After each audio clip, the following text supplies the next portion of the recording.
सभी जनों का हार्दिक अभिनंदन। मैं बहुत बहुत आभार। आज मैं खुद स्वयं को बहुत ही भाग्यशाली महसूस कर रही हूँ कि मुझे आप जैसे गुणीजनों का सानिध्य प्राप्त हुआ। मैं अपने बारे में कुछ विचार साझा करना चाहती हूँ।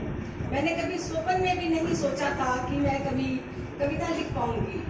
मन में विचार बहुत उठते थे कि हाँ मैं कुछ लिखूं, पर मुझे उसके लिए कोई प्लेटफॉर्म पर मंच नहीं मिला। तो मुझे सबसे पहले पवन गहलोत जी का मैं सबसे पहले उनका धन्यवाद करना चाहूँगी।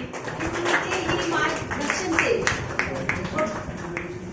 मतलब कई लोगों से मैं सीखी हूँ, मतलब बहुत लोगों से सीखी हूँ। जब भी जहाँ भी गई हूँ मैंने कुछ सीखने की कोशिश की है।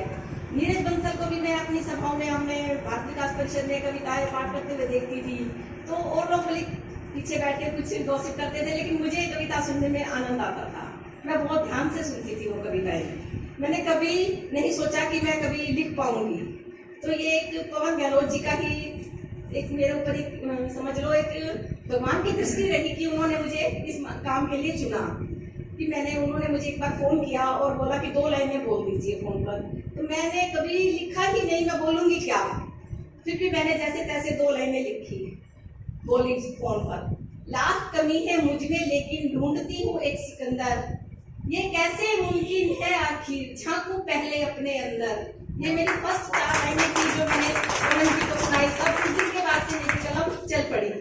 उस दिन के बाद से मुझे कुछ लिखने की हौसला मिला।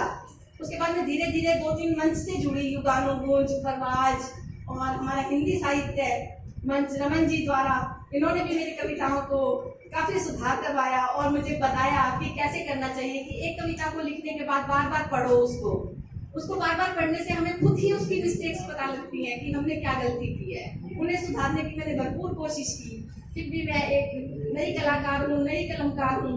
कुछ मिस्टेक्स हो सकती है, कुछ गलतियाँ हो सकती हैं, तो उसके लिए मैं सबसे क्षमा प्रार्थी हूँ। मैं सबसे क्षमा चाहती हूँ कि मेरी गलतियों को इग्नोर करें। और कंचन मुखीजा जी, ये भी मुझे हमेशा प्रोत्साहित करती थी, शायद अब चली गई है। उन्होंने मुझे हमेशा कहा कि आप लिखो। और एक मेरी ननद है रानी दीदी, वो मेरी फूफस की लड़की दिल्ली रहती है, वो तब भी फोन पे बात होती, कहती भाभी आप लिखा करो। मैंने कहा दीदी मैंने कभी लिखा नहीं, मैं कैसे लिखूं। बोले आप कोशिश करोगे तो सब हो जाएगा।